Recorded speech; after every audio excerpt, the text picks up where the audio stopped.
Bonsoir à tous, très ravi de vous retrouver à nouveau. Bienvenue sur Baromètre Culture. En prélude du programme Designer Accelerator Programme 21-22, un appel à candidature est ouvert à toutes les marques de mode du Bénin, du Burkina Faso, de la Côte d'Ivoire, de l'Érythrée, du Kenya, du Mali et du Luganda. Des chaussures et accessoires aux bijoux et aux prêt-à-porter sont recherchés des marques émergentes qui redéfiniront la mode africaine dans le monde entier pour un avenir plus durable de la mode.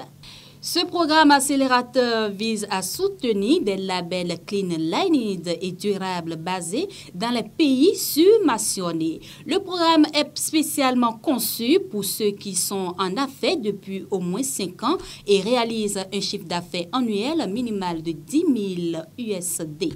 Comme pour les programmes accélérateurs précédents, la Ethical Fashion Initiative aspire à propulser les marques vers l'avant en leur fournissant le soutien et les conseils dont elles ont besoin pour réussir leurs débuts mondiaux.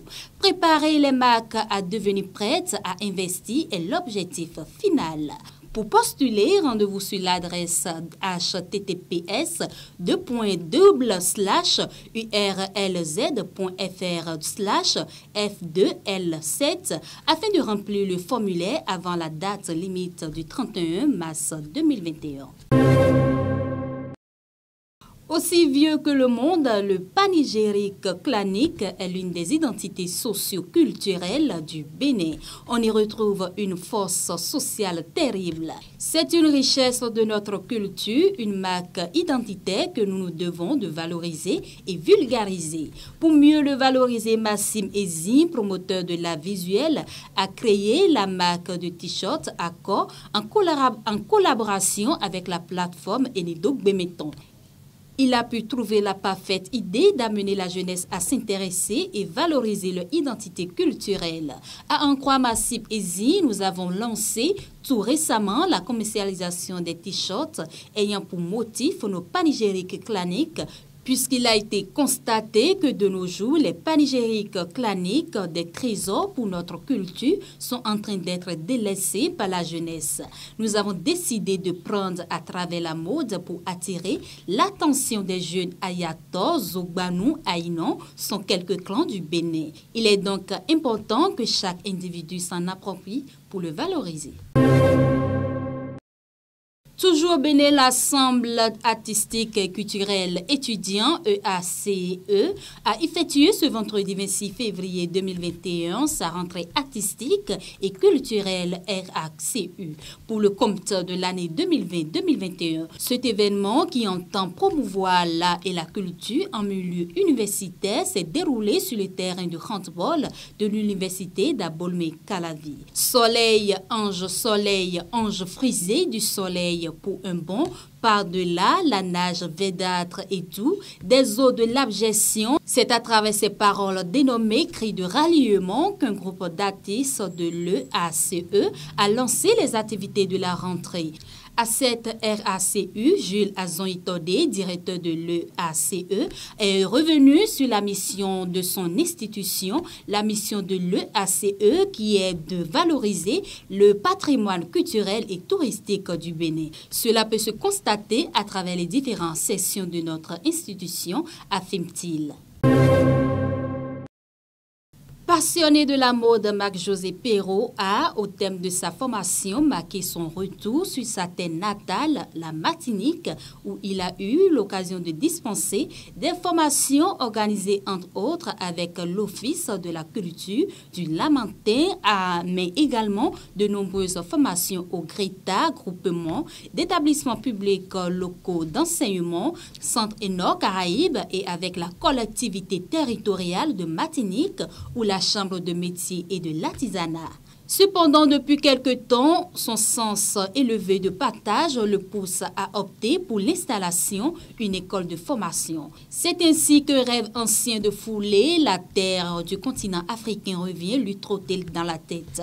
Et après quelques recherches ici ou là, avec l'aide de l'association Diaspora sans frontières, basée en Martinique, il en vient à nouer un contact avec un styliste béninois, Chalman Amoussou, le propriétaire propriétaire de la marque Lolo Andoche qui accepte de l'accueillir dans le pays de l'Est roi Béhanzin. Tout un symbole pour Mac José, dont la grand-mère le surnommait affectueusement Ti Béhanzin. Voici maintenant qu'il a accompli son vœu. Cette vision futuriste de collaboration et d'échange de savoir-faire entre un styliste de Martinique et un autre du Bénin a convaincu l'association Diaspora Sans Frontières. Mais c'est surtout la perspective de la création en commun d'une école de formation qui finit de convaincre sa secrétaire Cécile Adrubal.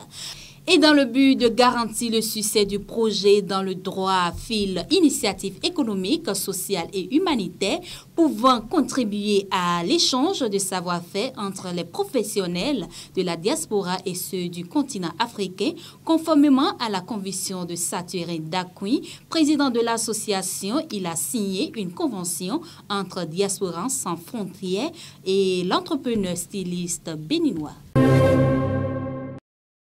Et puis, originaire du Burundi, du Cameroun ou encore du Sénégal, les stylistes ont été mis à l'honneur lors de l'ouverture de la Fashion Week. C'est une première dans le monde de la mode en Italie. Pour la première fois, le collectif de stylistes Black Lives Matter in Italian Fashion était à l'affiche à la Fashion Week milanaise.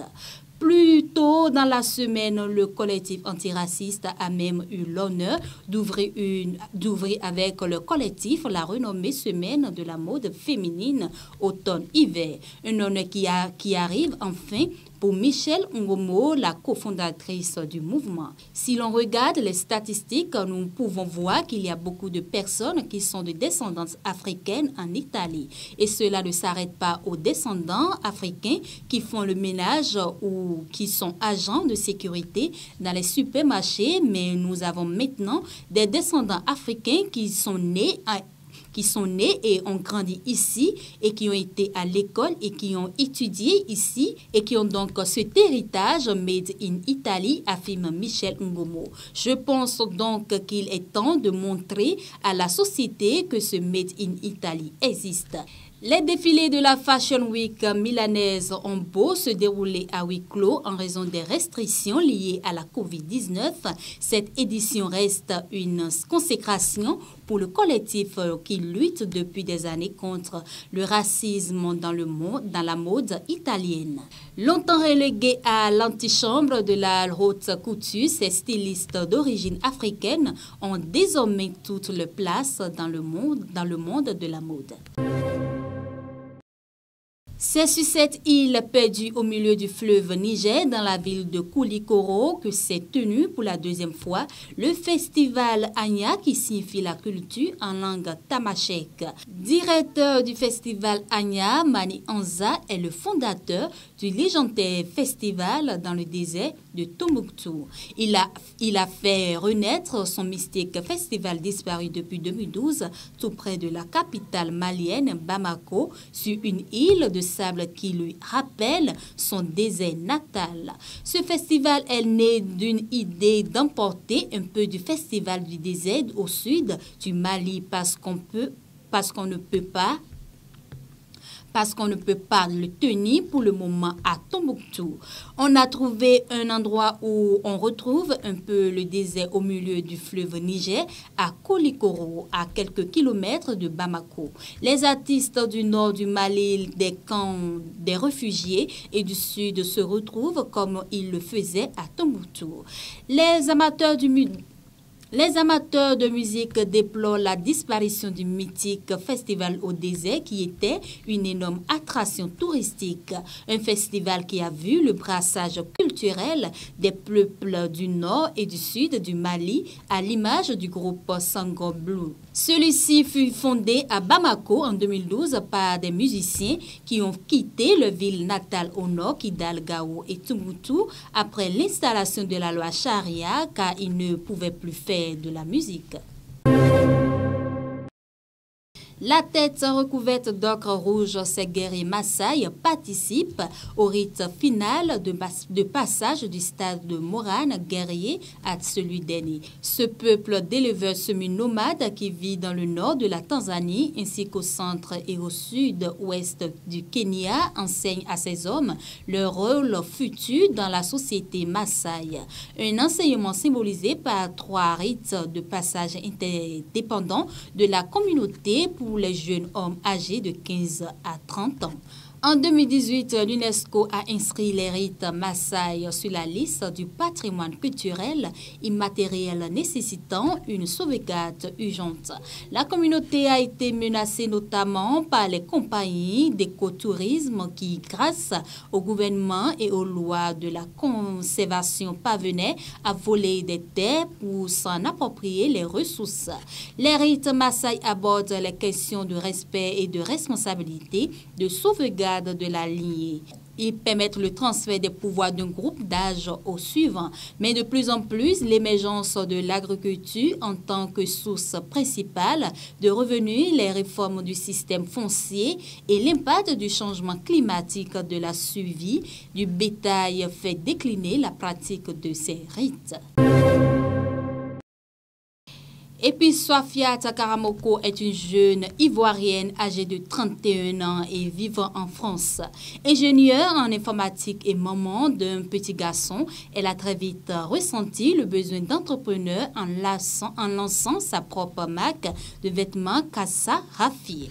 L'idée est venue de l'amour qu'elle porte pour les pagnes et pour les enfants. La combinaison de ces 2 passions la poussera à mettre en place des articles soigneusement confectionnés pour les enfants.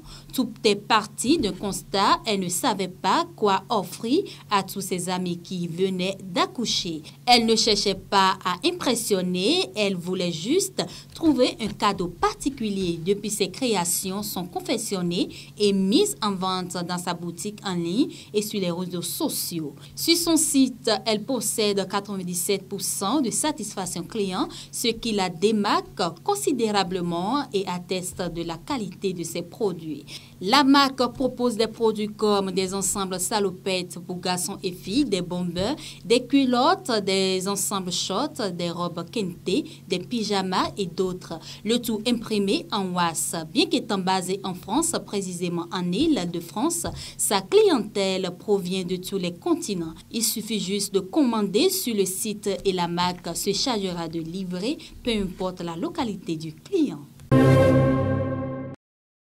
Et voilà, nous sommes à la fin de ce baromètre culture. Merci de l'avoir suivi. Portez-vous bien. Bonne soirée.